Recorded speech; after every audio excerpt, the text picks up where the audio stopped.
Quisiera que suba Wilmar y Juan Carlos. Vamos a extender nuestras manos, a orar por ellos. Ellos han asumido hace algunos meses la coordinación del Ministerio de Niños y como ustedes saben, pues ahí con las limitaciones de espacio que tenemos en la carpa, viendo que haya la suficiente ventilación, nos hemos dado modos para que los niños no sean descuidados en medio de esta pandemia. Creo que posiblemente pueden ser los grupos vulnerables más descuidados, más afectados y que no lo expresan, ¿no? Pero se está viendo comportamientos, actitudes, falta de rendimiento o descenso en el rendimiento escolar. Ya no son los mismos niños de antes, ya no juegan, ya no comparten, ya no tienen esa libertad. De pronto el miedo que nosotros tenemos como adultos les hemos transmitido inconscientemente, ¿no? Porque no es para menos, lo que estamos viviendo es bastante complicado. Las crisis económicas que tenemos en el hogar, en la familia, ellos como esponjitas han absorbido todo eso y de alguna manera eso les está afectando. Entonces no queremos descuidarles y por eso queremos orar por Wilmar y por Juan Carlos. Extendamos las manos para orar por ellos, bendecirles y también orar por Juan Carlos que va a compartir la palabra de Dios en este momento. Padre Celestial, gracias por Wilmar y Juan Carlos, gracias por sus hijas. Los bendecimos en el nombre de Jesús. Son valientes, Señor, son fieles, son comprometidos. Ellos están preparando el material para los niños con anticipación. Son horas y horas de estudio, de trabajo, de poder escribir el material y poder imprimirlo para que los niños puedan recibir la palabra de Dios. La misma palabra que se predica los domingos, pero en el lenguaje que los niños puedan entender. Y eso no es fácil. Y es un don que tú les has dado, es un talento que viene de ti. Por eso te pedimos que los sigas fortaleciendo, proveyendo. También han hecho emprendimientos, también están trabajando de manera esforzada para llevar el sustento a su familia. También prospera ese emprendimiento, Señor, porque como dice tu palabra, ellos están buscando tu reino y tu justicia y las demás cosas serán añadidas. Y por fe, sabemos que tú vas a añadir en su casa y en su familia abundantemente en lo económico, lo emocional, la fortaleza física, que les libres de toda enfermedad para que sigan con este ministerio tan precioso que es con los niños. Son herederos del reino de Dios, Señor Jesús, ni más ni menos, y tú los pusiste muy en alto. Lastimosamente, en nuestra cultura, a veces son tenidos a menos, pero sabemos que están en tu corazón y tú les amas. Y tú moriste también por ellos. En el nombre de Jesús también oramos por Juan Carlos, para que tú lo unjas con tu palabra. Es un siervo tuyo que también se ha preparado en la escuela de predicación, está aprendiendo tu palabra, es humilde, es sencillo, recibe también la retroalimentación que le damos y ha estudiado el texto con fidelidad, pero también se ha postrado delante de ti con humildad para decirte, Señor, úsame. Por eso te pedimos, Señor, que le uses, que no sea Él, sino que sea tu Espíritu Santo hablando a través de Él. Que sea palabra profética para nuestros corazones, que sea palabra ungida para nuestras vidas, porque cielo y tierra pasarán, pero tu palabra no pasará. Por eso te damos gracias, porque tu palabra va a cumplir el propósito por el cual sale de tu corazón a través de la vida de Juan Carlos. En el nombre de Jesús. Amén. Amén.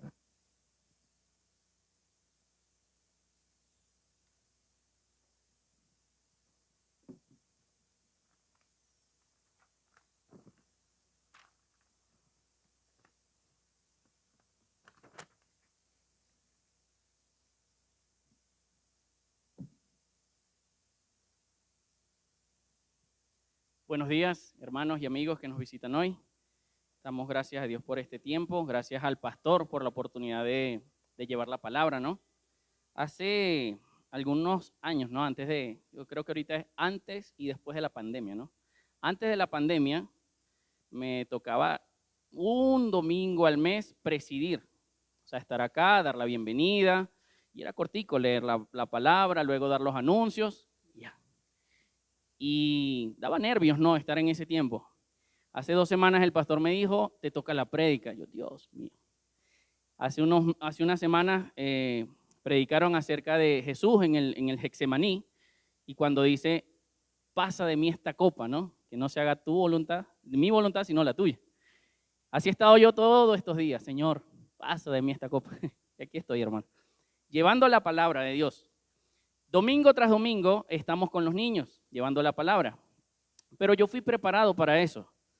En el año 2000 aproximadamente me prepararon en un ministerio de niños. Estuve como 5 años en preparación. Incluso en Brasil me preparé para llevar el evangelio y el crecimiento espiritual a los niños. Y también me preparé a nivel de la universidad. Estudié educación en el área de matemática, y eso me ha dado como seguridad para hablar entre los niños, jóvenes, adolescentes. Pero cuando dicen prédica, o sea, ya es como un peso mayor, ¿no? Porque es la palabra de Dios a los adultos. ¿Usted me deja con los niños? Bien. Con los adultos, difícil, hermano. Pero aquí estoy. El pastor me dio la confianza. De verdad que aquí estamos sirviéndole a él.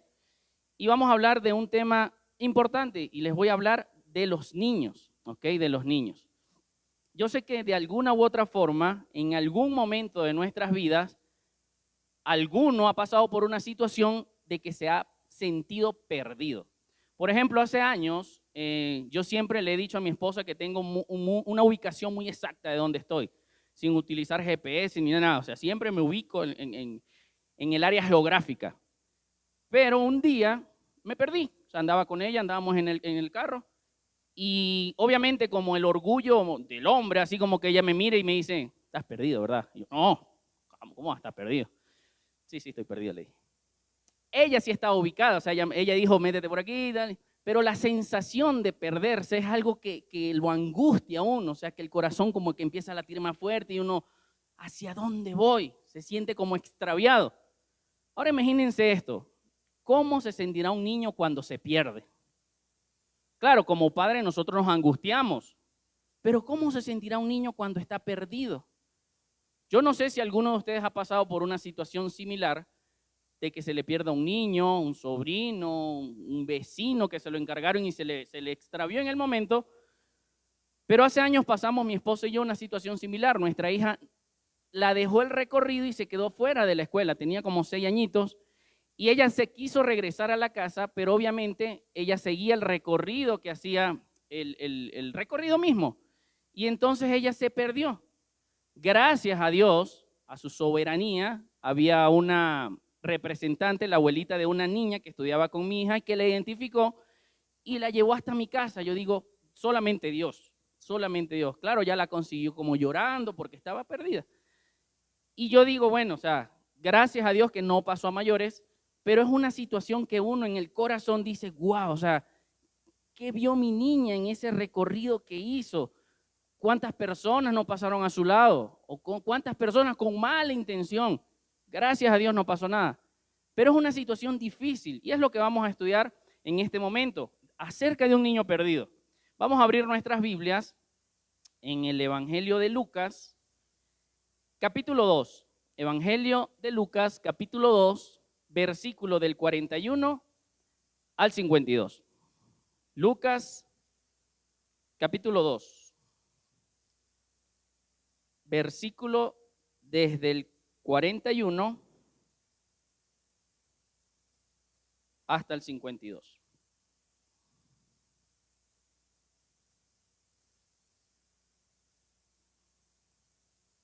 ¿Lo tienen? Amén. Dice así el 41. Todos los años los padres de Jesús iban a Jerusalén durante la fiesta de la Pascua. Y siguiendo su costumbre, cuando Jesús cumplió 12 años, fueron a Jerusalén para la fiesta. Ellos vivían en Nazaret, y de Nazaret hasta Jerusalén había aproximadamente 150 kilómetros. Pero recuerden que la circunstancia en ese momento era desierto, No habían carros, no habían buses, no habían aviones. Era caminando. Y el que más tenía podía tener un caballo o un camello. Pero en este caso eran personas humildes, pobres. Caminaban. Se iban siempre en caravanas para cuidarse entre ellos. De animales, de ladrones, de cualquier cosa, de cualquier situación. Y regularmente ese recorrido duraba un día. ¿Ok? Ellos quizás hacían una pausa, descansaban en un pueblo cerca y allí continuaban. Entonces aquí vemos el escenario. Todos los años había una fiesta llamada la Pascua de los judíos. Era fiesta que duraba varios días. Era en Jerusalén y ellos se iban, ¿no? Se iba un grupo hacia allá. En ese grupo estaban los padres de Jesús y Jesús. Versículo 43. Cuando la fiesta terminó y emprendieron el regreso, sucedió que el niño Jesús se quedó en Jerusalén sin que sus padres lo notaran. Como ellos pensaban que el niño estaba entre los viajeros, hicieron un día de camino y mientras tanto lo buscaban entre los parientes conocidos. Regularmente siempre se iba la señora o la mamá delante como para ir arreglando quizás la comida o donde se iban a quedar y luego atrás llegaban los hombres, los papás. También porque las mujeres quizás cargaban algunas cosas de peso, iban en un paso un poco más lento y después los hombres en un paso más acelerado la alcanzaban. Yo no sé realmente qué pasaría, pero aquí podemos observar que quizás María pensaba que Jesús estaba con José. José quizás pensaba que Jesús estaba con María. Lo cierto es que cuando se consiguen ellos dos y se miran, ven alrededor, ¿y Jesús? ¿No está contigo? No. ¿No está contigo? No. ¿Y ahora? Esa angustia que habrá recibido María y José, no me la imagino yo. No por ser el hijo, el primogénito de ellos, sino porque era el que Dios les encargó. Imagínense esto, 12 años antes. Yo creo que todos conocemos la historia de la primera Navidad, cuando Jesús nació, vinieron los ángeles, vinieron los pastores, después vinieron los magos, todo esto. Ellos sabían que no era cualquier niño, era un niño que Dios les encomendó. ¿Ok? Era un regalo que les dijo, un privilegio. Aquí tienen para que tengan al Salvador del mundo, porque incluso eso es lo que significa su nombre. Quizás en la mente finita de María y de José no entendían lo grande que le estaban entregando en sus manos, pero sí sabían que no era cualquier niño. Era un niño especial dado para una tarea especial. Ahora imagínense eso. ¿Cómo orar a Dios? Se me perdió el que me diste. ¿No tienes otro por ahí? O sea, no. Imagínense la angustia de María y de José. Allí dice la Biblia que comenzaron a buscar entre ellos. ¿Será que anda con tu primo, con el familiar, con un tío? ¿Será que se quedó jugando, se quedó adelante, se quedó atrás? Porque no era cualquier cosa. Era una caravana de un día. O sea, ya llevaban un día caminando. Buscando. Dice la Biblia. Como ellos pensaban que el niño estaba entre otros viajeros, hicieron un día de camino y mientras tanto lo buscaban entre los parientes conocidos. Qué angustia, ¿no? Qué angustia. Se nos perdió el que el Señor nos encomendó. Aquí no pudiéramos juzgarles y decir, qué irresponsables, ¿cómo lo dejaron así solo?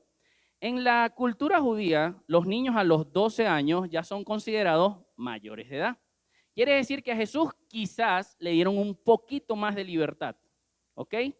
Quizás ya no estaba pegado allí con la mamá o con el papá. Quizás le dieron un poquito más de libertad. Pero miren esta libertad en lo que se convirtió. Se nos extravió, se nos perdió el niño que nos encomendaron. Ahora, actualmente yo sé que los niños los cuidamos mucho, los tenemos en casa y están allí con nosotros. Pero muchos de nuestros niños están perdidos. Muchos. ¿Por qué digo que están perdidos? Porque usted como padre no sabe qué es lo que está haciendo su niño en el cuarto. Están a un clic de todo el mundo, a un clic de saber todo lo que quizás nosotros a esa edad no teníamos el acceso. A la parte musical, a la parte de todos los videos, a la parte de cualquier conocimiento, juegos, muchas cosas que están haciendo que se desvíe realmente el corazón y la mente del niño hacia cosas que nosotros no queremos. Pero nosotros pensamos, está aquí en la casa, está conmigo, yo lo estoy cuidando. Pero no, lamentablemente muchos de nuestros niños se están perdiendo. Y de repente después vemos que el niño va creciendo, creciendo, y ya no quiero ir a la iglesia. No sabemos por qué toman esas actitudes. Todo ese tiempo, todo lo que ha entrado en su mente, ha hecho que se desvíen del camino que realmente Dios ha encomendado. Y teniéndolo en nuestras manos, se nos están perdiendo. Es por ello que el llamado ahorita es ver qué están haciendo, qué están viendo, qué están escuchando nuestros hijos. No es solamente tenerlo allí. Y para que no se aburra, toma la tablet, toma el teléfono, ahí está la compu. No. Porque ya la tecnología en la actualidad, de alguna u otra forma, siempre está buscando la manera de desviar. Hace algunos meses, mi hija grande, que tiene 10 años, y mi hija pequeña, que tiene 5, comenzaron con una actitud medio rara, con mucho miedo. Tenían miedo de ir al baño incluso de día, así solas. Si estamos en los cuartos, voy al baño, pero mírenme que voy al baño. No, así como, ¿por qué tiene miedo? Si antes en la noche iba al baño o iba a tomar agua y regresaba y sin prender luces o nada. Mi esposo y yo revisamos en la tablet el historial del YouTube a ver qué estaban viendo. Y por allí vimos un video, algo pero demoníaco. Era un juego que se tenían que parar en la medianoche, mirarse en un espejo, hacer como que cargan a un niño y no sé cuánto. O sea, una cuestión que yo digo, wow. O sea, yo como adulto, o sea, da miedo eso. Imagínense cuánto más un niño.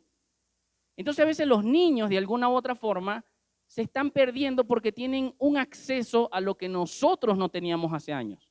Y lamentablemente nosotros pensamos que están cuidados allí con nosotros, pero no. Poco a poco se están perdiendo. Claro, mi esposa y yo lo que decidimos es eliminar. O sea, ya no tienen acceso al YouTube. Pueden ver otras cosas, pero el YouTube no.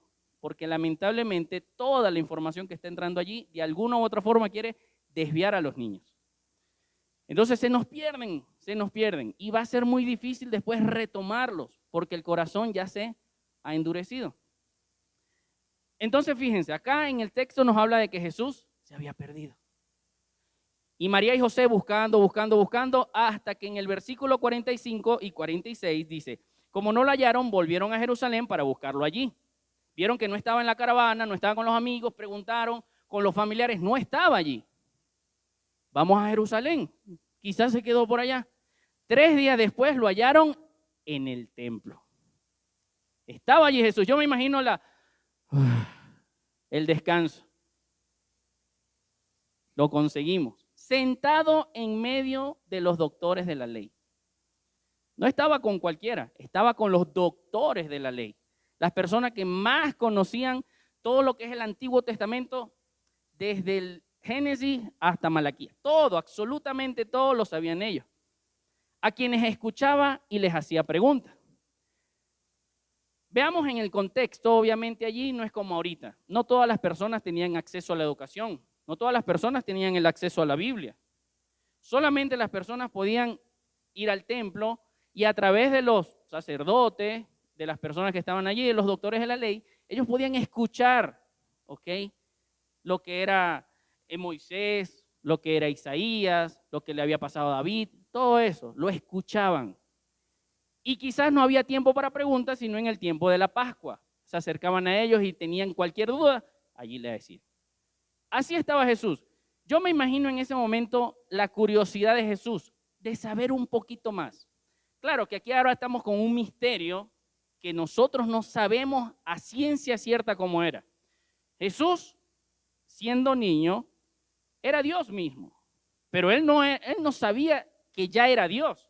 Él sabía que tenía un propósito, pero él no sabía de una vez. Y en muchas películas a veces que ponen en Semana Santa, especulan en realmente que Jesús de niño sanaba. Eso es falso, porque Jesús comenzó su ministerio a los 30 años. Y allí fue donde comenzó a desarrollarse y a mostrarse al mundo quién es. Pero antes de eso no. Entonces él era un niño normal. Un niño quizás travieso, quizás juguetón, se reía, quizás se caía, se golpeaba también. Normal Jesús.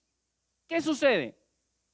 este niño quizás tenía curiosidad por saber acerca de la Biblia, acerca de, en este caso, del Antiguo Testamento. Y quizás le hacía preguntas. Pero fíjense esto, volvamos al contexto. Jesús era hijo de un carpintero. No era de una persona que tenía acceso directamente a lo que era el templo, a lo que eran los rollos, los manuscritos en esa época. ¿Cómo Jesús tenía ese conocimiento? Dios ya poco a poco se le iba revelando. Él no entendía todo, pero siendo niño, él ya sabía algún propósito que tenía. Y podemos observarlo en el versículo 47. Todos los que oían se asombraban de su inteligencia y de sus respuestas. Imagínense, todos los que le oían se asombraban de su inteligencia y de sus respuestas. Entonces Jesús comenzó a asomar, a aflorar lo que realmente era el propósito de Dios para la vida de él. Repito, él no sabía que realmente iba a ser el redentor como tal de la humanidad. Yo creo que María y José, a pesar de que sabían que era un niño especial, tampoco sabían el peso y la carga que tenían sobre Jesús.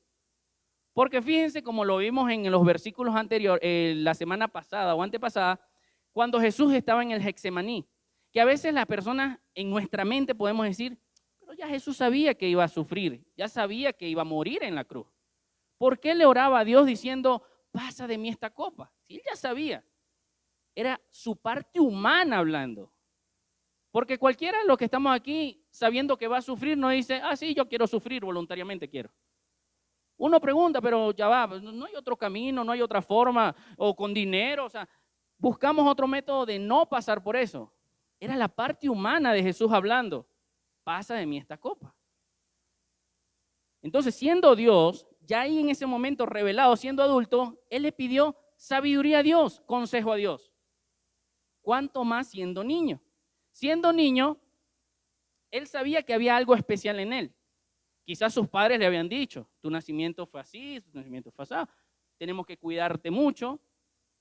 Pero hasta allí, ellos no sabían realmente la carga, porque imagínense siendo niño cargando ese peso. Yo a los 33 voy a morir por la humanidad. No, eso no sabía todavía eso. No había sido revelado como tal.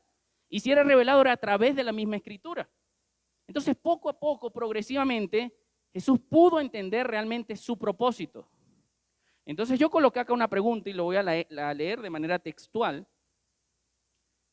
A ver si se aplica para nosotros. ¿Cuántos niños saben sus propósitos en la vida? ¿Cuántos niños saben su propósito en la vida? Entonces, mejor voy a reformular esta pregunta y llevarla a nosotros como padres, como adultos, y pregunto, ¿cuántos adultos conocemos, y vean que me incluyo, cuántos adultos conocemos el propósito de Dios en nuestras vidas? De aquí yo no estoy hablando una profesión o un oficio, una carrera, no, porque eso es lo que usted escogió estudiar. Cuando hablo de propósito, es mirar al cielo y decirle, Dios, ¿qué quieres tú conmigo acá en la tierra? Ya te recibí en el corazón, ya sé que soy hijo tuyo, pero hasta allí no queda. Dios tiene un propósito con cada uno. Y hace algunos años, cuando Dios me llamó a servir acá en la iglesia, no fue con los niños. Y yo conociendo, entendiendo y sabiendo que yo era preparado para los niños. Comencé con el ministerio de conexión y por la gracia de Dios que me dio el don de la enseñanza, transmito conocimiento. Pero cuando venía alguien, por lo menos la hermana encargada del ministerio de niños, a hacer un llamado a ver quién quiere servir con los niños, yo me hacía loco. Yo decía, casualidad en ese momento me daba ganas de ir al baño, me iba. Cuando me asomaba que la hermana ya se bajó, ya volvía yo. Porque Dios me estaba recordando el propósito que Él me había dado. Él me había preparado para el trabajo con los niños. Y yo me estaba haciendo como que el sordo. Así como, no, esto no es conmigo, esto no es conmigo. Y a veces estamos así. Dios nos está llamando para algo y aquí estamos sentados y nos estamos haciendo los locos. Quizás no es el ministerio de niños, quizás es para ayudar en la consola, ayudar aquí en la alabanza, ayudar con los ujieres. Y hay muchas funciones más que hacer aquí en la iglesia. Pero el propósito cada uno lo tiene que descubrir por sí mismo. Dios toca el corazón, toca la mente y pone esa inquietud en cada uno. ¿Cuál es el propósito tuyo? ¿Cuál es mi propósito? ¿Lo estamos cumpliendo? Entonces, si siendo adultos nosotros nos cuesta buscar nuestro propósito, ¿cuánto aún más los niños? Entonces nosotros como adultos tenemos que ir ayudando a los niños a identificar su propósito. Repito, aquí no estoy hablando de carreras universitarias, de algún oficio, de algo que quieran trascender en lo que usted hace. Estoy hablando del propósito de vida. Porque el propósito, particularmente yo creo esto, el propósito de todo ser humano es alabar y glorificar el nombre de Dios. Amén. Entonces, ¿lo estamos haciendo a través del servicio? ¿Estamos buscando alabar y glorificar a Dios en cualquier cosa que yo pueda involucrarme en la iglesia? Yo sé que quizás algunos están como yo, haciéndose el sordo, pero no hay nada más bonito, más gratificante y sentirse bendecido de hacer el propósito del que Dios nos ha llamado, entender ese propósito. Entonces vamos a comenzar, mis hermanos, a buscar el propósito de Dios. Y cuando Dios se manifieste en nosotros, poco a poco los niños van a ver eso también y van a decir, yo también quiero hacer el propósito de Dios en mi vida. Pero a veces si los padres no queremos hacer el propósito, ¿cuánto más los niños no van a querer hacer? Recuerden que somos modelos, somos ejemplos para ellos, para sus vidas. Versículo 48. Cuando sus padres lo encontraron, se sorprendieron. Y su madre le dijo, aquí sí está como un poquito delicado. María quizás entendía que no era un niño normal, que era dado por Dios. ¿Okay? No estoy diciendo que Jesucristo ya sabía realmente que era el Salvador y que entendía que Él era Dios. Eso todavía no lo sabía. No le había sido revelado en 100%, pero Él entendía hacia dónde tenía que ir su vida. Y entonces, imagínense a María. Me imagino que un encuentro de emociones. O lo regaño, le hablo fuerte, o le hablo en amor, o qué le digo, o sea, con rabia, o sea, no sabía. Aquí la palabra solamente dice, hijo. Pero pongamos la emoción y quizás le dijo, hijo. O sea, tenían 3 días buscándolo, caminando desesperado. ¿Por qué nos has hecho esto? No sé si tenía lágrimas en sus ojos de emoción, angustia, rabia, todo junto allí. Pero le dijeron, ¿por qué nos has hecho esto? Yo creo que María allí como que, no te nos puedes perder. Dios me encomendó cuidarte. ¿Con qué angustia tu padre y yo te hemos estado buscando? Wow. María y José ya estaban como tranquilos, pero igual tenían que decirle, o sea, ¿por qué? Y aquí Jesucristo, ya Jesús siendo niño, no Jesucristo, Jesús siendo niño, le respondió, ¿y por qué me buscaban? ¿Acaso no sabían que es necesario que me ocupen los negocios de mi padre? Fíjense, apuntó su propósito. No entendía el 100%, pero apuntó su propósito. Claro que ellos no entendieron lo que Jesús les estaba diciendo, versículo 50. Repito, María y José no tenían un acceso así como tenemos hoy día a la Biblia. O sea, ellos no leyeron y dijeron, este es el Mesías. Va a hacer esto por la humanidad. O sea, no sabían bien. Ellos no entendían. Estas personas no eran letradas, los papás de él. Pero con todo y eso, ellos tenían que criarlo en disciplina también. Versículo 51. Aunque se fue con ellos a Nazaret y vivió sujeto a ellos, por su parte, su madre guardaba todo en su corazón. Versículo 51 me llama mucho la atención. Versículo 51 es algo que lamentablemente se ha perdido. Jesús ya sabía su propósito. Y no es que se le iba a escapar a cada rato a irse al templo. Él se sujetó a sus padres. Allí dice, y vivió sujeto a ellos. Hay otras versiones que dice, y le obedecían en todo. Jesús era obediente a sus padres terrenales. No eran los padres perfectos. No eran los padres modelos. Quizás se equivocaban como nosotros como padres a veces nos equivocamos. Pero con todo y eso Jesús se sujetó a ellos. Yo vengo de una generación, quizás algunos comparten esto conmigo, de la mirada de nuestros padres. Cuando hacíamos algo que a ellos no les gustaban y nos echaban la mirada, ya estábamos sentenciados, o sea, ya sabíamos que regresar a la casa, ya listo, o sea, me toca porque me toca. Aquí no hay DINAPEN, aquí no hay nada, aquí no me salva nadie. Nada más la mirada, o sea, la mirada, cuando cometíamos algún error fuera en la calle. Mamá o papá nos echaban la mirada. Hoy día mira a su hijo así, le va a decir, ¿por qué me miras así? ¿Por qué? Yo, no, mentira. Ya casi que uno le tiene miedo. Que ahorita el hijo que mira a la mamá, chuta, ya me mira. Se ha perdido eso. Se ha perdido el respeto, la obediencia realmente. Venimos de una generación, algunos de los que estamos aquí, donde realmente nosotros respetamos esa autoridad, que lamentablemente poco a poco con el tiempo se ha perdido. Jesús, sabiendo su propósito, se sujetaba a sus padres terrenales. Dios nos ha encomendado realmente ser de ejemplo a nuestros hijos, criarlos en disciplina y en amor. Y tiene que ir de la mano, disciplina y amor. Empecemos a practicar la mirada a ver si nos funciona. Preguntarle a nuestros padres, a nuestros abuelos, cómo hacían, qué hicieron, que nosotros no hemos hecho para poder realmente sembrar en ellos esa autoridad, ese respeto, esa obediencia, solamente con una mirada. Entonces Jesús, nuestro vivo ejemplo, siendo niño, se sujetaba a sus padres, les obedecía en todo, sabiendo cuál era su propósito.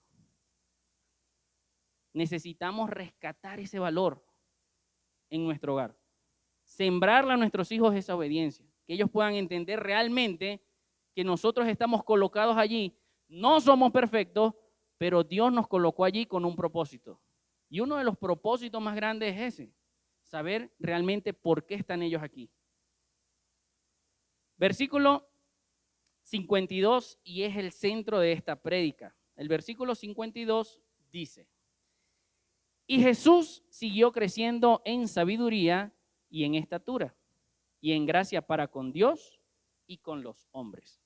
Tengo algunas otras versiones que voy a leerlas en este momento y dice así: y Jesús crecía continuamente y se hacía más sabio y más fuerte y hallaba el favor de Dios y de la gente. Otra versión dice: y siguió creciendo en sabiduría y estatura y cada vez más se ganaba el afecto y la aceptación de Dios y de la gente. Aquí lo que podemos observar son 4 pilares fundamentales para el crecimiento de los niños. Primer pilar, sabiduría, como dice el versículo. Y Jesús crecía continuamente y se hacía más sabio. O la otra versión, y Jesús siguió creciendo en sabiduría. La sabiduría apunta a lo que es el conocimiento.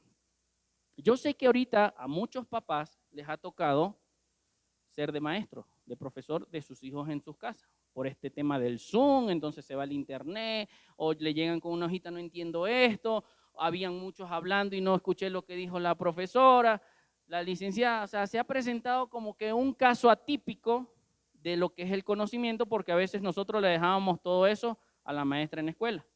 Ahorita nos ha tocado a nosotros, ¿ok?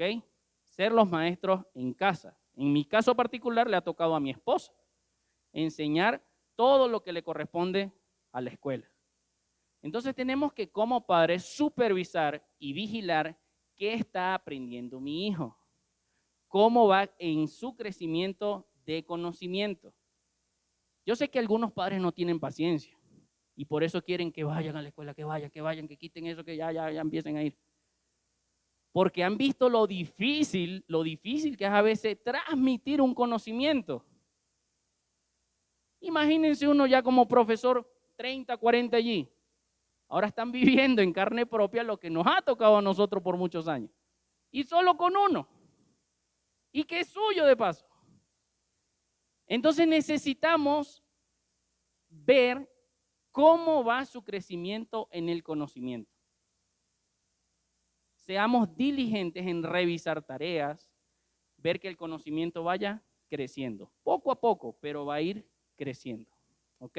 Entonces, el primer pilar fundamental, ¿cómo están creciendo nuestros niños en conocimiento? Segundo pilar, estatura. Esto tiene que ver en la parte física. Yo sé que a veces tiene que ver mucho con la genética, que si todas las familias son de baja estatura, también va a ser bajo, o todos son de alta estatura, todos van a ser.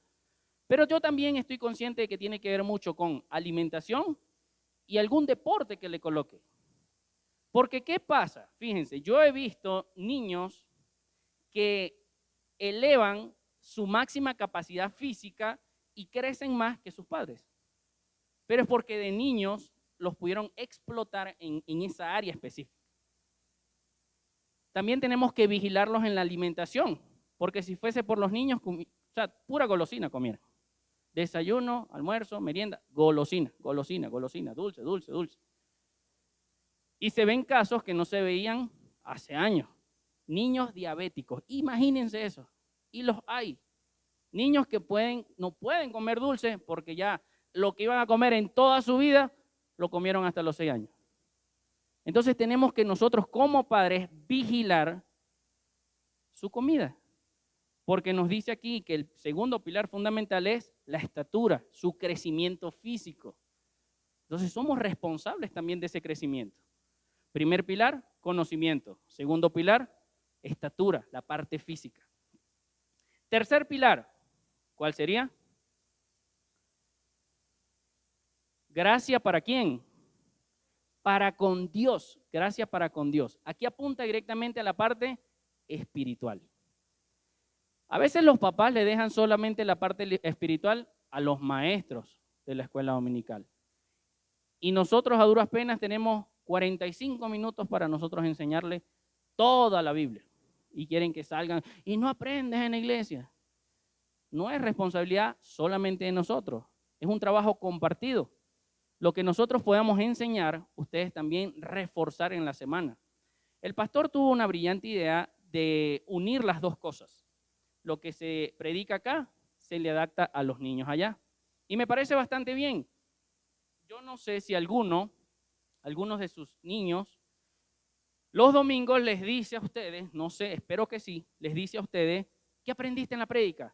Yo me aprendí esto y esto y esto. Si lo hace, es porque yo les digo, yo soy el responsable de eso, asumo mi culpa. Yo les digo, pregúntenle a su papá qué hablaron en la prédica, porque es lo mismo que hablamos aquí, a ver si realmente le estaba atento a lo que estaban hablando. Y yo les digo también a los niños, reta a tu papá a ver si se aprendió el versículo, porque yo se los enseño allá. Entonces, nosotros como padres tenemos que también reforzar, somos responsables en ese crecimiento espiritual, no solo la escuela dominical. Este escaso tiempo acá no nos va a ayudar. Tiene que ser con ustedes también. Entonces, ¿qué podemos hacer? Tomar tiempo en la semana para hablar acerca de lo aprendido acá, para ver cuántos versículos nos aprendemos el uno al otro. Confieso que los niños llevan la ventaja, tienen una memoria impresionante, se pueden aprender muchísimo. Y ahorita nuestro disco duro se queda así a veces pensando, no. Pero es un reto también para nosotros. Tenemos al Espíritu Santo de Dios que nos puede ayudar también. Y por lo menos quedar tabla, empate. Pero hagámonos el reto de que no nos ganen los niños. Y decirle, y no rete nunca a un niño porque él siempre va a querer ganar. Así que asuma su responsabilidad y tratemos de aprender los versículos bíblicos. De manera que, fíjense, en la casa, hablar de lo aprendido acá. Hacemos que el crecimiento también espiritual vaya acorde al del conocimiento y al de la estatura, a la parte física. Porque no es nada más inyectar en solo uno, tiene que ser los 4 pilares que ya vamos a hablar del último. Entonces, mis hermanos, amigos, no dejemos solamente la parte espiritual a la iglesia. Como padres, somos responsables del crecimiento espiritual de nuestros niños. Amén.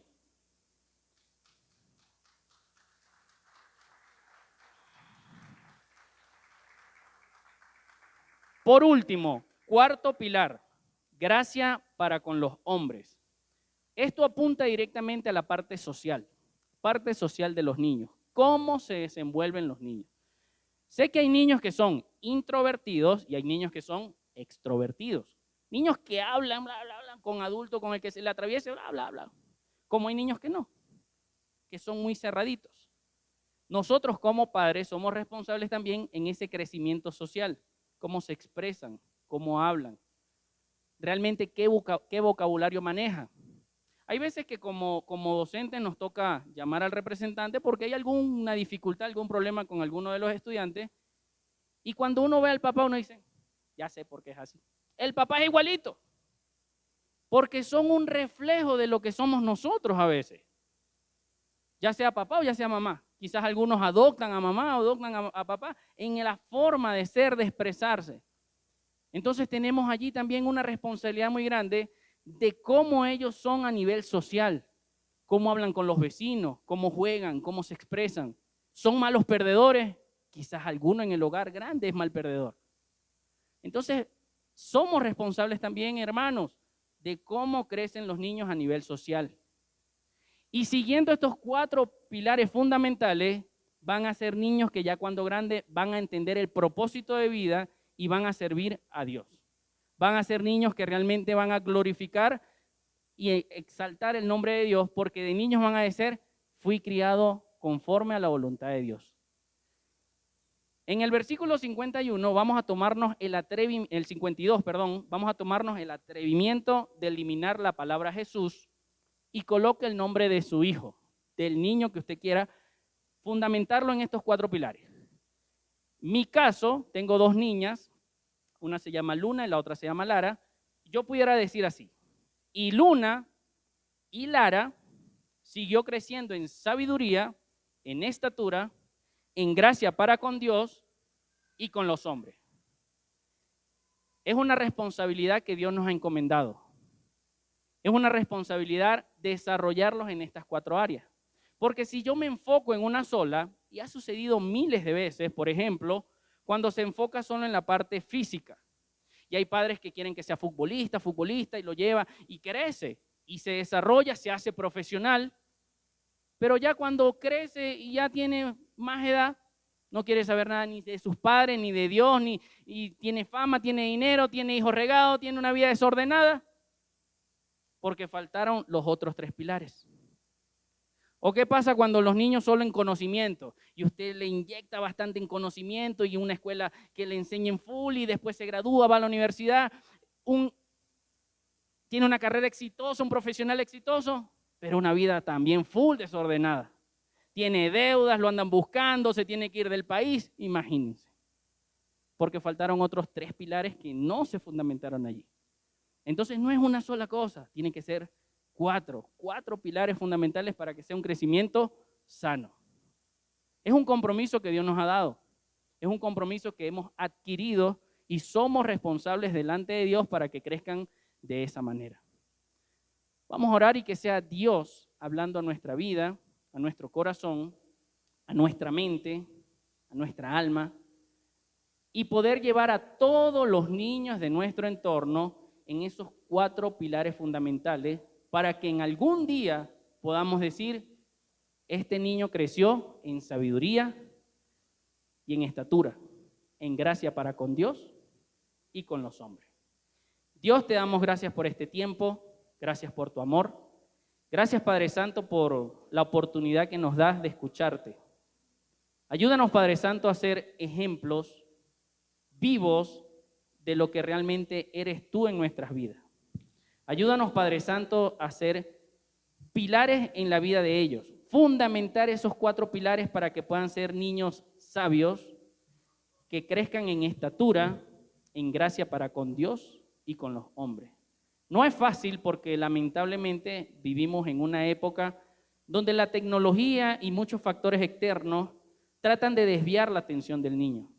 Pero yo sé Jesús, yo sé Señor, que si tú pudiste, nos estás dando un ejemplo vivo de obediencia. Un ejemplo que podemos seguir al pie de la letra y podemos ver resultados palpables, resultados que podamos ver hombres y mujeres de bien, con principios y valores fundamentados en tu palabra. Te damos muchas gracias por todo este tiempo y te pedimos que nos ayudes, danos estrategia, danos la pasión para realmente fundamentar en sus vidas al Señor Jesús. Gracias, Padre Santo, en el nombre de Jesús. Amén.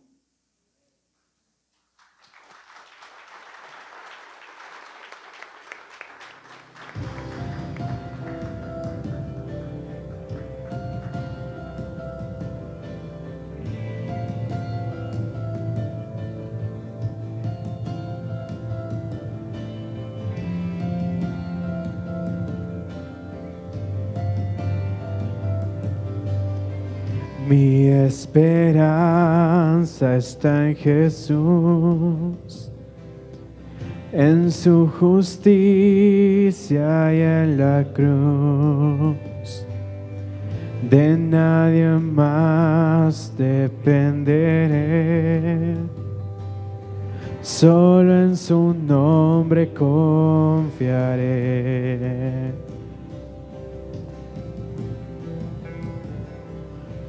Mi esperanza está en Jesús, en su justicia y en la cruz. De nadie más dependeré, solo en su nombre confiaré. En Jesús fuerte soy, solo Él mi roca es. Sobre la tempestad es Rey.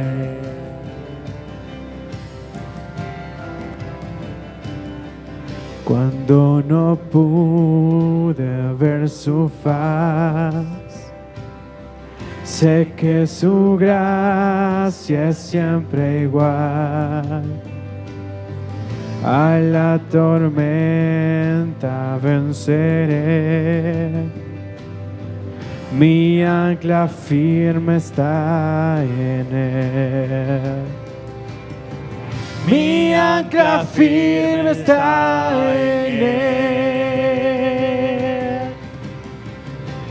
En Jesús fuerte soy, solo Él mi roca es. Sobre la tempestad eres Rey.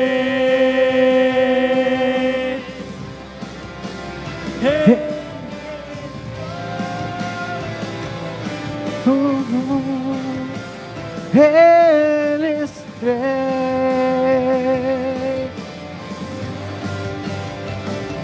En Jesús fuerte soy, solo Él mi roca es. Sobre la tempestad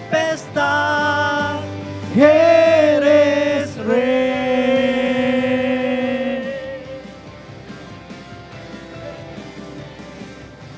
Señor,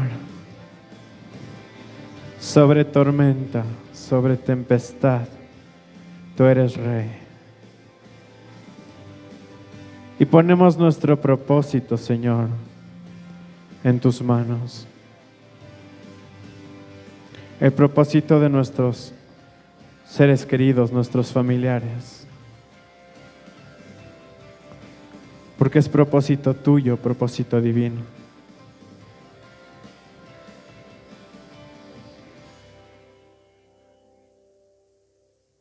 Señor, en esta mañana queremos dejarlo en tus manos. Que si tú nos llamas a servir, a servirte en algún ministerio, en algún lugar, que puedas abrir nuestros ojos y oídos para escucharte, Señor, y para ir a servirte. porque ese es tu propósito en nosotros. Que te sirvamos. Y eso es lo que queremos para nuestras vidas. Mi familia y yo serviremos a Jehová. Y esa es una gran verdad que debes llevar siempre contigo. Aunque el tiempo sea largo, el tiempo de espera sea largo, confía en que tu casa y tú servirán a Jehová. Porque así será.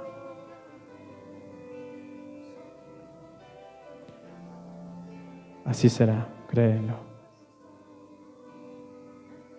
En el nombre de Jesús, la gloria y la honra a ti, Señor. Amén.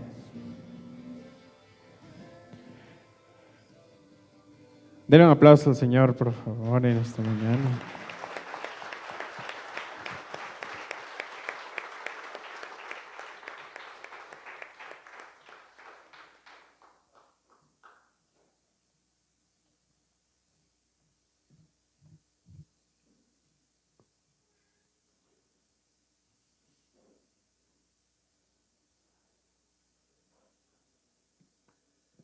Ahora tenemos el tiempo de la cena.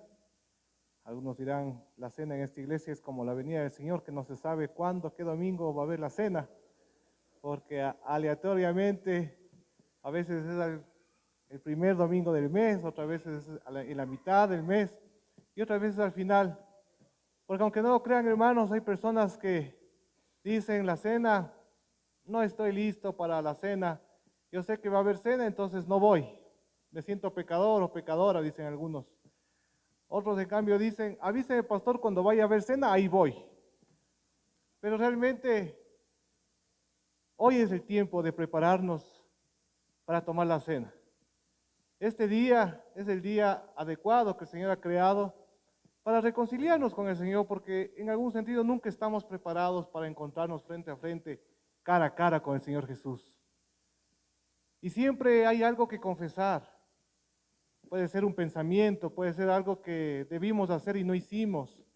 En fin, tantas cosas que pueden ser un impedimento para tomar la cena del Señor, pero el propósito de la cena es reconciliarnos, estar conscientes del precio que pagó el Señor Jesús en la cruz y pedirle perdón por nuestros pecados. Y poder mirarle cara a cara al Señor Jesús y cenar en intimidad con Él. El propósito es acercarnos, igual que el propósito de que Jesús murió por nosotros y derramó su sangre por nosotros. El propósito no fue alejarnos, sino que nos hagamos amigos, que hagamos las paces con el Señor. Y ahora es el tiempo para hacer las paces con el Señor. Así es que vamos a tener un tiempo de silencio. Les pido que por favor silencien sus teléfonos. No es un tiempo para conversar. Es un tiempo para conversar con Dios. No es para conversar con la persona que está a nuestro lado, sino para, en silencio, en intimidad, en quietud, pedirle perdón al Señor por nuestros pecados. Agradecerle por lo que Él ha hecho con nosotros. En nuestras palabras, digámosle en silencio al Señor lo que sentimos en nuestro corazón. Él está aquí con los brazos abiertos. Su Espíritu Santo está aquí diciendo, yo morí por ti y quiero en este momento que hagamos las paces, que nos acerquemos más, que haya más intimidad entre nosotros. Tengamos un momento de silencio y de reflexión mientras nuestros hermanos reparten los elementos. Jehová está en su santo templo, calle delante de él toda la tierra.